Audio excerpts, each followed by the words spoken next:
Assalamualaikum warahmatullahi wabarakatuh. Alhamdulillah wassalatu wassalamu ala Rasulillah wa ala alihi washabihi wa man tabi'a wa ba'du. Kembali pada pelajaran nahwu masih PPKM nggih, masih daring. Kita akan melanjutkan setelah kemarin kita membahas sedikit tentang muqaddimah, berkenalan dengan mu'alif kitab dan juga tentang keunikan dari mu'alif atau pengarang kitab itu sendiri, dan juga seputar cerita ya, cerita pembuatan dari Alfiyah Ibnu Malik. Nah, sekarang kita akan masuk pada bahasan pertama. Pada bahasan pertama yaitu membahas tentang kalam. Membahas tentang kalam. Al-kalamu wa ma yata'allafu minhu. Nah, ini baik kalau di dalam kitab-kitab nahwu salaf itu memang kalam itu selalu didahulukan bab kalam. Ibaratnya sebelum kita merangkai, kita kenal dulu dengan utuhannya. Ibarat motor itu ditaruh di depan, kemudian dibongkar, kita kenal semua komponennya, baru nanti pada bab-bab selanjutnya akan mulai dirangkai. Jadi memang agak lama karena pengenalan komponen terlebih dahulu. Cocok nggak kalau ini pasangkan dengan ini? Itu. Oke, kita akan mulai pembelajarannya. Silahkan disimak. Yang belum nulis, silakan ditulis bab al-kalamu wa ma yata'allafu minhu. Nanti bisa mengikuti maknanya. Seperti biasa, kalau terlalu cepat silahkan bisa di pause play ya, bisa di pause atau diulang lagi, di rewind atau dan seperti apalah. Nah, yang penting jangan sampai tertinggal dalam memaknai. Oke, saya baca dulu baitnya, saya maknani, kemudian nanti akan saya jelaskan. Nah, silakan disimak dan diperhatikan, dicatat di buku catatan, atau yang kalau sudah punya kitabnya, mungkin kitab dari kakaknya, nah bisa dilihat di kitabnya juga. Bismillahirrahmanirrahim. Kalamuna lafdun mufidun kastaqim wasmun wa fi'lun summa harfunil kalim wahiduhu kalimatun wal qawlu am wa kilmatun biha kalamun qad yu'am. Kalamuna utawi kalame kita ahli nahwu. Kalamuna utawi kalame kita ahli nahwu lafdun iku lafat mufidun kang awe faedah.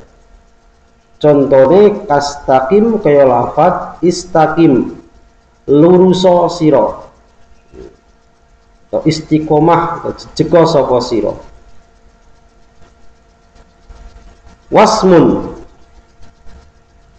Wasmun iku isim wa fi'lun lan fi'il summa harfun nuri huruf al kalimu utawi pira-pira kalimah. Wahiduhu utawi ijene kalim, kalimatun iku arane kalimah. Wahiduhu utawi ijene kalim, kalimatun iku arane kalimah. Wal qawlu utawi lafaz utawi al qaul, wal qawlu utawi qaul amma iku nyumrambai. Amma iku nyumrambai apa qaul. Nyumrambah itu umum, nyumrambah itu umum. Wakil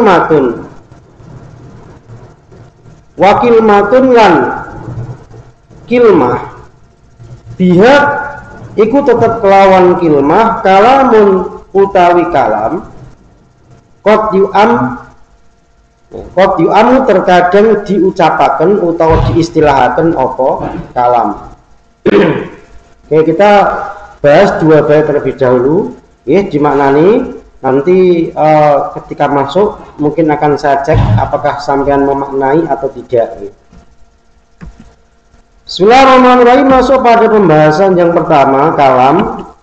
Al-kalamu, apa sih kalam? Kalau sampean dulu pas belajar jurumiyah masih ingat, bab pertama dalam jurumiyah juga membahas kalam.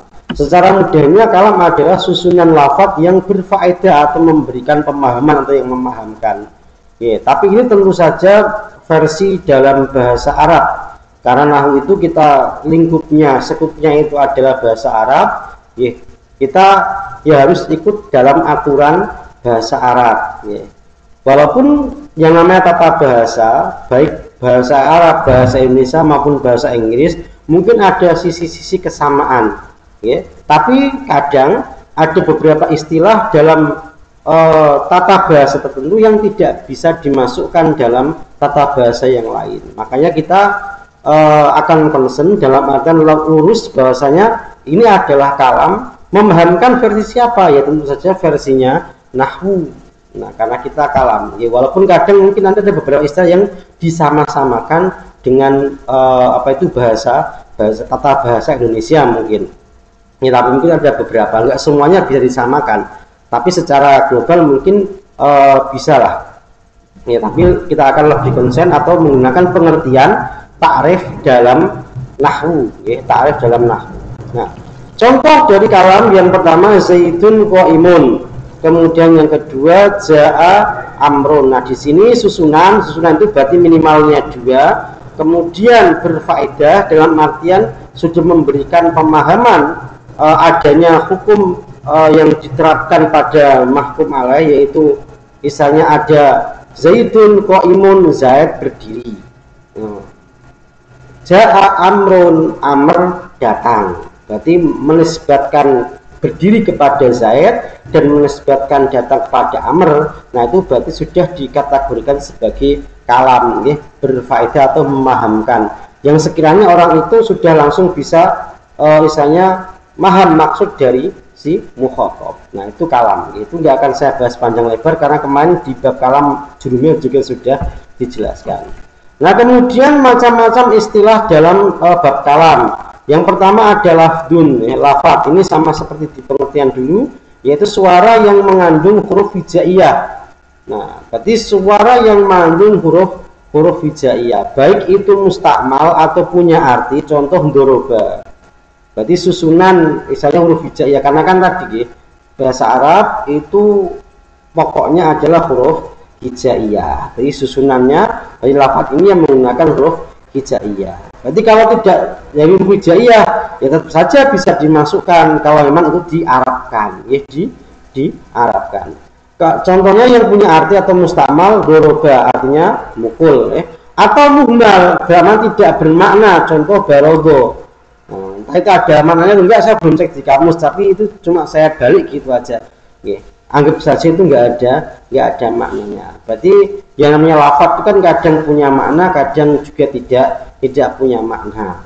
Contohnya kalau di Indonesia itu ya sama seperti tambahan kata-kata tambahan kayak gitu. Kemudian yang kedua, kilmah atau kalimah.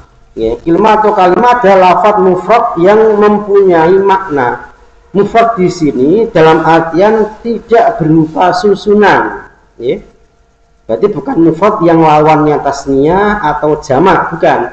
Tapi lafaz mufrad dalam artian tidak berupa susunan atau kalimat tunggal yang mempunyai makna. Jadi kalau bisa dikatakan kilmah atau kalimah adalah lafaz yang mustakmal tadi, lafaz yang mempunyai makna.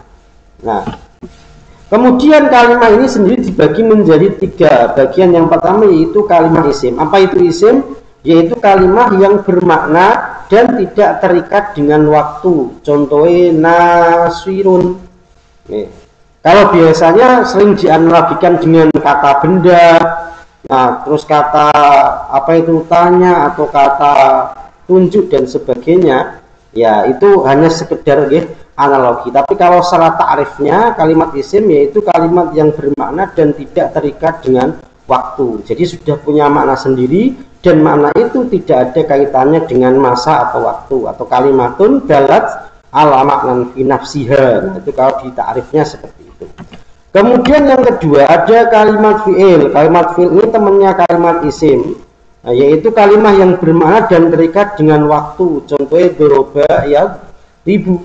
Nah, kalau biasa dianalogikan dengan kata kerja, kata kerja. Karena pekerjaan itu ya ada waktunya. Apakah sudah selesai bekerja atau sedang bekerja atau mungkin baru berencana melakukan sebuah pekerjaan.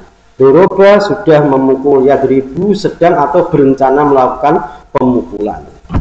Kemudian yang ketiga yaitu kalimat huruf. Apa itu kalimat huruf kang? Yaitu kalimat yang maknanya tergantung kalimat yang lain. Bagi kalimat huruf ini dia tidak punya makna yang independen. Berarti maknanya itu dia akan muncul ketika dikaitkan atau dihubungkan dengan kalimat yang lain. Berarti maknanya ini nunggu siapa yang ditempeli, ya, siapa yang dia temui, maka makna itu juga akan menempel, akan muncul dengan sendirinya. Ya contohnya huruf-huruf jar, walaupun kalau di kamu sudah ada maknanya bi dengan, tapi kan pasti beda. Kotok tuh bisik ini sama maror tuh bizaidin, itu kan pasti beda. Walaupun kalau diterjemahkan aku memotong dengan pisau, aku bertemu dengan Zaid, tapi mafhumnya beda, ya. Dengan pisau ini berarti menggunakan alat, dengan Zaid ini berarti bertemu. Nah itu makanya makna yang terkandung dalam kalimat tersebut itu tergantung dari kalimat yang ditempel. Namanya kalimat huruf. Jadi pada dasarnya dia maknanya nunggu, ya.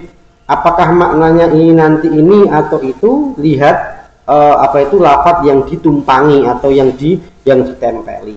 Yeah. Walaupun kalau di kamu sudah ada maknanya bi dengan fi di dan lain sebagainya. Kemudian kalim, apa itu kalim? Kalim itu adalah susunan 3 kalimat atau lebih, baik berfaedah, contoh nahu nasoro zaitun amron, atau tidak berfaedah, contohnya in koma zaitun.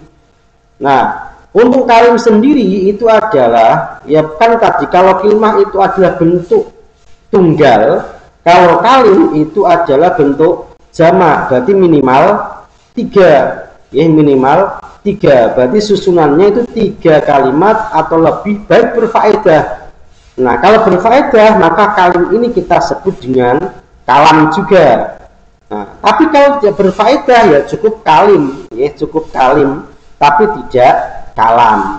Nah, contoh yang berfaedah, nasoro zaitun amron, nasoro usnulung, sopo zaitun zaid, amron ing amr, berarti mukhotob menceritakan zaid menolong amr. Nah, atau tidak berfaedah dalam artian belum bisa memberikan pemahaman yang utuh, ya, karena baru sepotong. Contoh in koma zaitun, in koma lamun ngadeg sopo zaitun zaid. Ini kan masih menggantung. Oke. Kalau zaid berdiri, kalau itu kan biasa ada hubungan dengan maka. Kalau dia datang maka saya pulang. Kan ada keterkaitan. Sedangkan ini hanya baru satu sisi. Kalaunya belum maka belum dikategorikan berfaedah sehingga belum bisa disebut sebagai kalam. Nah itu kalim, berarti kalim itu bisa kalam, bisa juga enggak. Nah disebut kalam kalau kalim ini berfaedah, kalau tidak berfaedah maka ya hanya sekedar kalim tapi tidak kalam. Kemudian ada juga istilah lain yaitu qaul. Kalau qaul itu sebuah istilah yang mencakup kalam, kalimah dan kalim. Berarti kalau qaul ini ya istilah kalimah ya bisa dikategorikan sebagai qaul, kalim juga bisa sebagai qaul, kalam juga bisa dikategorikan sebagai qaul. Makanya wal qaulu am, yaitu qaul itu merata pada semuanya. Nah, tapi juga kadang ada kalimah yang disebut apa kalam tapi disebut kalimah. Ya contoh kalimah syahadat. Kalimah syahadat itu kan sudah kalam, ya. Asyhadu alla ilaha illallah wa asyhadu anna muhammadar rasulullah, itu kan kalam. Nah, cuma dalam istilah bahasa digunakan bahasa kalimah syahadah, ya. Bukan kalam syahadah, bukan, tapi kalimah syahadah. Tapi penggunaan ini bahasa mau baik wakil matun biha kalamun. Terkadang dalam istilah secara umum kalam bisa disebut juga dengan kalimah. Contohnya mau kalimah syahadah dan lain sebagainya. Nah, tapi itu dalam istilah bahasa, bukan dalam istilah nahwu. Karena kalau nahwu ya beda. Kalimah itu kata tunggal, kalam susunan. Nah, susunan nggak hanya istilah susunan, tapi yang memberikan pemahaman atau berfaedah. Nah, kemudian ada lagi istilah murokab. Ya, murokab itu kalau dulu adalah susunan 2 kalimat atau lebih. Berarti kalau kalimat itu minimal 3, kalau murokab itu ya pokoknya ada 2. Baik itu isim dan fi'il, isim dan isim, fi'il dan isim, ya pokoknya ada 2 kalimat. Oke, ada susunan dua kalimat. Jadi kalimat itu kalau dalam bahasa Indonesia itu disebut kata, ya, kata ya, tunggal. Nah, kalau kalimat itu kalau dalam bahasa Indonesia ya susunan juga. Nah, murokab di sini ada beberapa jenis murokab. Yang pertama ada murokab isnadi. Apa itu murokab isnadi? Yaitu susunan yang memahamkan. Yaitu susunan yang menetapkan sebuah hukum pada sesuatu, yaitu isbatul hukmi ala syai'. Ya, menetapkan sebuah hukum pada sesuatu. Contohnya Zaidun mujtahidun. Nah, di sini contohnya Zaidun mujtahidun.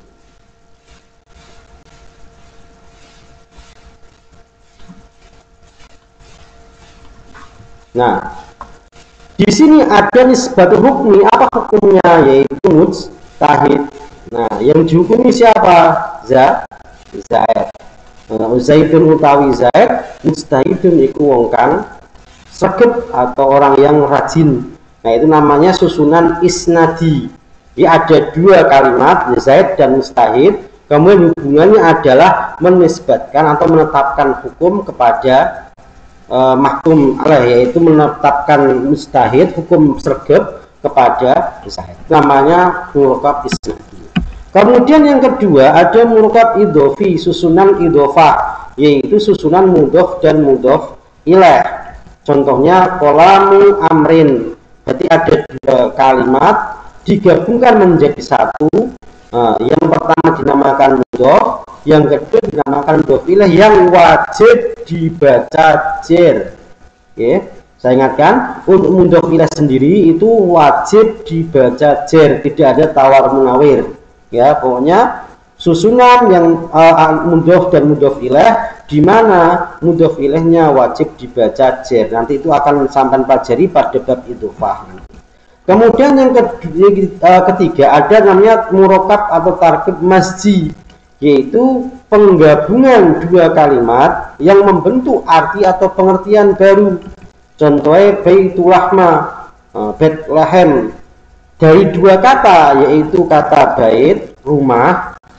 Nah, kemudian lahmun, daging. Masuk rumah daging, apa tempat penjagaan kan? Ya enggak. Kalau sekarang ini Bethlehem. Nah, ternyata Bethlehem yang sono di Israel sono itu. Nah, mas ini berarti menggabungkan dua kalimat membentuk arti yang baru. Ya, kalau di Indonesia juga banyak contoh rumah sakit. Bukan berarti rumahnya sakit, tapi rumah untuk merawat orang-orang sakit. Nah, itu bahasanya dua kata atau ini bisa lebih digabungkan menjadi satu, kemudian muncullah pengertian atau arti yang baru yang mungkin beda dengan pengertian lamanya ketika masih sendiri-sendiri. Nah, kayak gitu. Kemudian yang keempat ada tarkib adadi. Tarkib adadi itu susunan dua adat atau dua bilangan dari hitungan 11 sampai 19. Contohnya ahada asyara. Nah, itu ahada asyara, isna asyara, seterusnya sampai dengan 19 itu masuk kategori susunan atau tarkib adadi atau adat. Itu ada ahada 1 dan asyara. Nah, di sini istilahnya digabungkannya itu menggunakan huruf athof yang dikira-kirakan, okay? Menggunakan huruf athof yang dikira-kirakan. Okay. Makanya di situ ibaratnya ahad asal seperti ahadun wa asyarun 1 dan 10. Tapi di situ huruf athofnya dikira-kirakan saja, enggak dimunculkan. Nah, kemudian yang kelima ada murokab atau tarkib bayani, penjelasan. Kalimat kedua merupakan penjelasan dari kalimat pertama. Contoh Zaidun al-alimu, Zaidun Zaid al-alimu yang alim. Nah, ini al-alimu sebagai sifat atau sebagai penjelas dari Zaid. Kemudian yang keenam ada tarkib atau murokab atfi, yaitu dua kalimat atau lebih yang terhubung menggunakan huruf athof. Contoh etis atun watis una. Lupa nggak masuk adat kan? Karena di sini huruf athofnya kelihatan. Nah, kalau huruf athofnya nggak kelihatan, nah ya tadi makanya yang jadi tarkib adat itu 11 sampai dengan 19.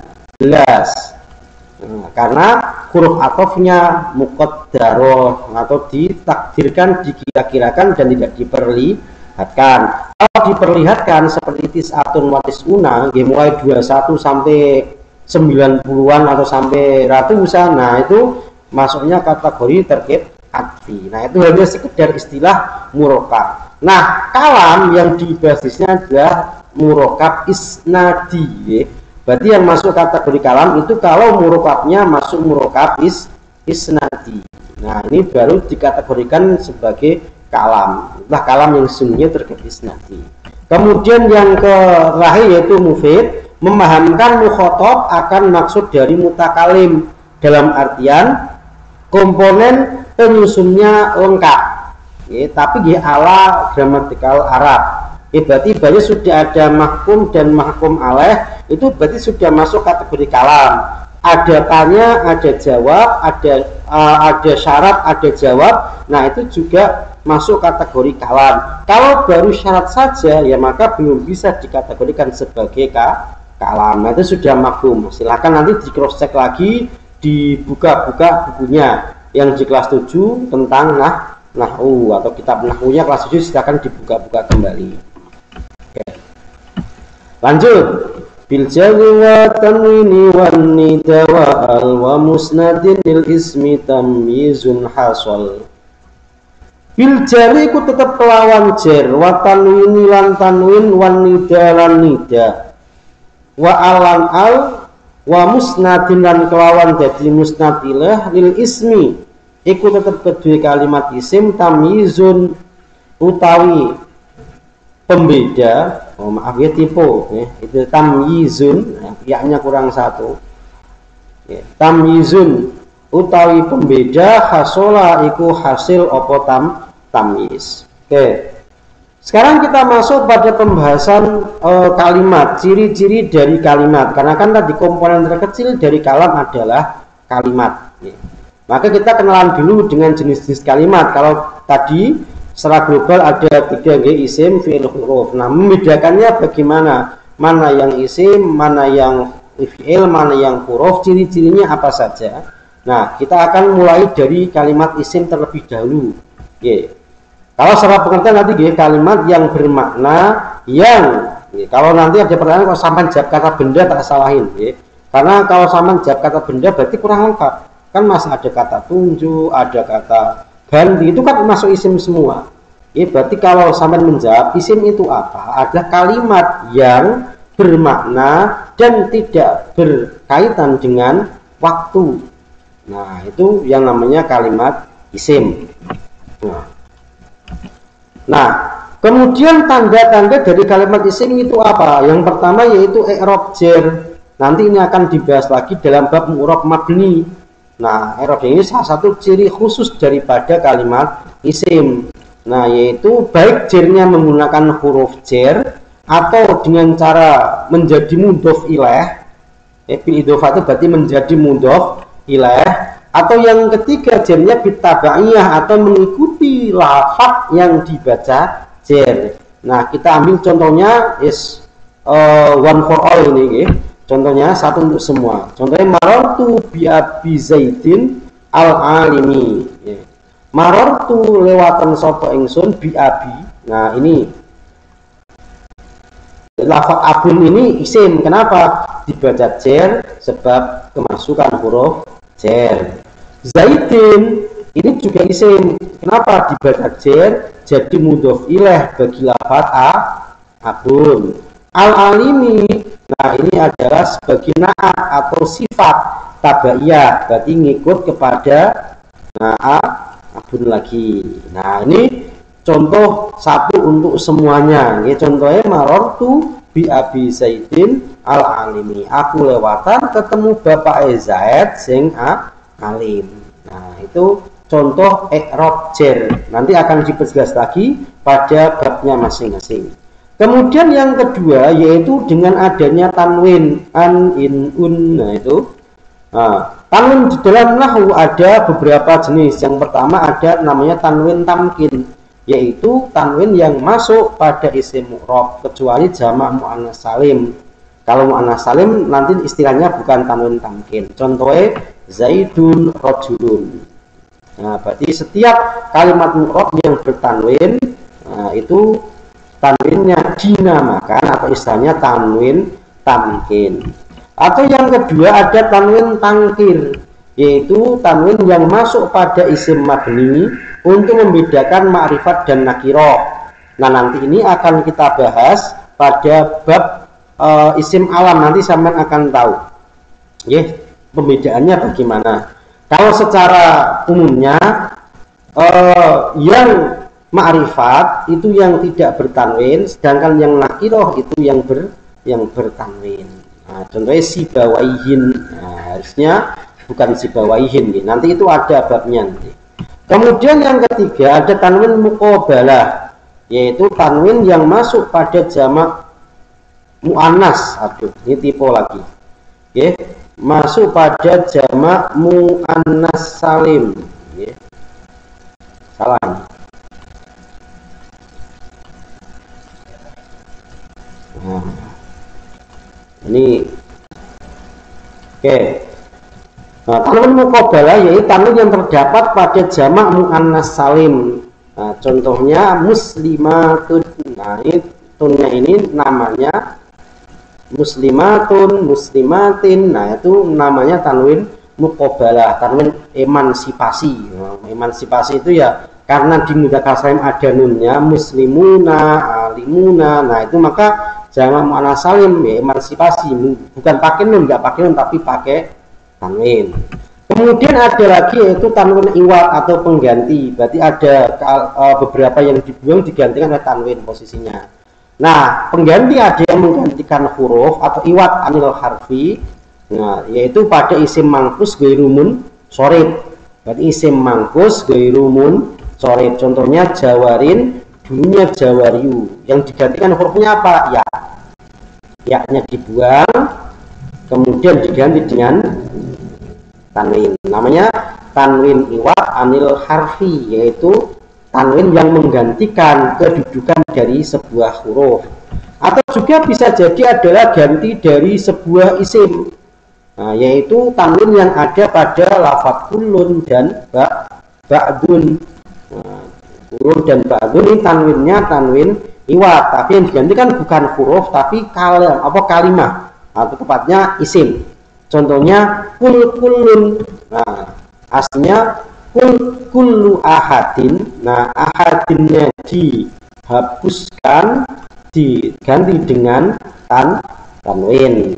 Nah, itu namanya iwad anil ismi. Jadi kalau ada lafadz kullun dan ba'dun ya tidak diidhofahkan kepada kalimat isim, maka otomatis tanwinnya itu pasti dulunya ada ganti, ada isim yang digantikan.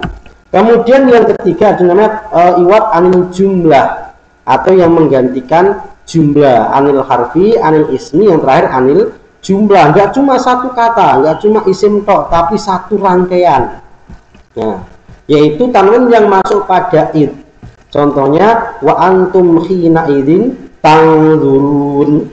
Nah, di sini idin sini ada idin, itu tanwin yang menggantikan ini. Balaghatil ruh al khulqum hina id. Nah, ini harusnya disebut hina id balaghatil ruh al khulqum. Kemudian ini dihapuskan, ya. Dihapus, diganti dengan tanwin. Nah, berarti itu tanwin ada tanwin tamkin, tanwin tangkir, tanwin muqabalah, kemudian tanwin iwad.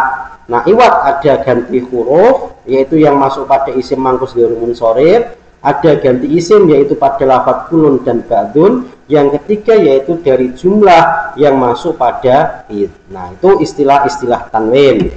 Kemudian yang ketiga ciri dari kalimat isim adalah adanya nida, bisa dimasuki huruf nida. Contoh ya Zaidu, ya Rabbi, ya Sayyidi. Nah, itu kategori kalimat isim. Berarti kalau ada kalimat bisa kemasukan huruf nida, ya maka dinamakan dengan kalimat isim. Oke. Terus tanda yang selanjutnya yaitu kemasukan al, baik alnya berupa al mu'arifah atau al yang ma'rifatkan yang masuk pada isim nakirah, contoh ar-rajulu, atau berupa al mausulah, contohnya masuk pada isim fa'il dan masyaallah dan maf'ul. Nah, tipe lagi ini. Okay. Masuk pada isim fa'il dan isim maf'ul.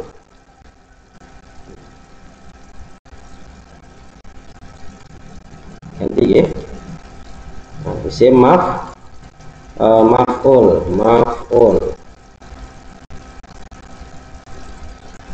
Bukan maf'ul ya. Masuk pada isim fa'il dan isim maf'ul. Contohnya ad-doribu, al-madrubu, al-qatilu, namanya al-mausulah, yaitu al yang masuk pada isim fa'il dan isim maf'ul. Kemudian yang ketiga ada al-zaidah atau tambahan. Ada dua jenis. Yang pertama zaidahnya lazimah, yaitu ada dalam kalimat sejak dibuat. Memang dibuatnya ada alnya.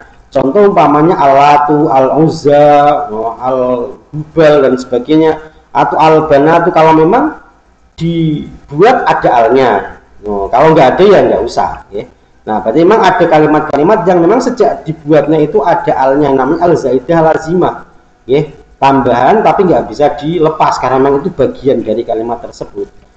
Yang kedua ada yang wiru lazimah, yaitu masuk ketika kata itu sudah terbentuk, berarti masuk tidak untuk memakrifatkan tapi memang ya dimasukkan gitu saja, contohnya al-abbasu. Nah itu ada. Nah bedanya mana? Kalau lazimah itu tidak bisa dipisah, kalau wiru lazimah itu bisa dipisah dan tidak berpengaruh. Al-latu sampai buang alnya jadi latu, orang bingung karena kan sebutannya al-lata, al-uzza gitu. Kalau dibuang alnya jadi uzza, lata, itu nanti akan memberikan kesan yang berbeda. Beda dengan al-abbas, sampai buang alnya tetap abbas namanya. Kemudian yang terakhir yaitu menjadi musnad ilaih, dalam artian menjadi mubtada, contohnya hadza zaidun. Jadi kalau ada kalimat jadi mubtada dan tidak menemukan kalimat tanda isim secara fisik, ya maka dia dipastikan isim karena hanya isim yang bisa jadi mubtada. Ada lagi yang ketika jadi fa'il, contohnya koma dzalika rajulu. Nah ini karena kan dia tidak kemasukan alamat fisik ya, jadi kalau dia jadi fa'il ya walaupun nggak kelihatan alamatnya, alnya nggak ada, tanwinnya nggak ada, ya nggak dibaca jer. Nah tapi dia jadi fa'il, ya maka dia isim. Atau yang ketiga yaitu menjadi naibul fa'il. Nah contohnya duribatil karmar'atu. Nah ini duribatil karmar'atu jadi naibul fa'il. Nah itu, jadi itu adalah tanda-tanda kalimat isim baik yang secara fisik maupun yang berupa musnad ilaih. Berarti kalau ada kalimat bisa dibaca jer baik dengan huruf jer jadi mudhof ilaih atau menjadi naat atau taukid badal, kemudian kemasukan tanwin, kemasukan al, kemasukan huruf nida. Nah ini kan yang ada tanda fisiknya, maka dia dikategorikan sebagai kalimat isim. Jadi nanti kalau ada pertanyaan, ini tandanya apa? Cek ada tanda fisiknya enggak. Kalau yang terakhir menjadi musnad ilaih, ini berarti dia kalimat yang tidak bisa menerima tanda fisik. Nah contohnya adalah isim-isim yang mabni, kan ya mungkin nggak ada alnya atau mungkin nggak ada tanwin. Nah dibaca jer juga nggak berubah. Nah itu maka ya tadi cara identifikasinya dia jadi mubtada, bisa jadi mubtada, bisa jadi fa'il dan juga naibul fa'il. Nah itu maka kalimat tersebut dikategorikan sebagai kalimat isim. Nah oke, untuk pertemuan ini cukup sekian dulu. Nanti kalau masa ada kemusykilan atau tidak paham seperti biasa silahkan dijabri, ditanyakan. Insya Allah nanti akan saya jawab dengan sejelas-jelasnya. Ya. Semoga selalu siap di rumah dan tidak ada yang berhalangan. Tetap semangat belajarnya. Semoga kita cepat kembali belajar di madrasah tercinta dengan tatap muka. Semoga kita keluarga dan lingkungan diberikan kesehatan Allah Subhanahu wa ta'ala, jauhkan dari bala, jauhkan dari bahaya virus-virusan, virus beneran maksudnya. dan juga tetap jaga kesehatan, jaga kondisi, dan terapkan protokol kesehatan, jaga diri kita dan juga jaga orang-orang sekitar kita, lingkungan kita. Ya, wallahu a'lam bishawab. Assalamualaikum warahmatullahi wabarakatuh.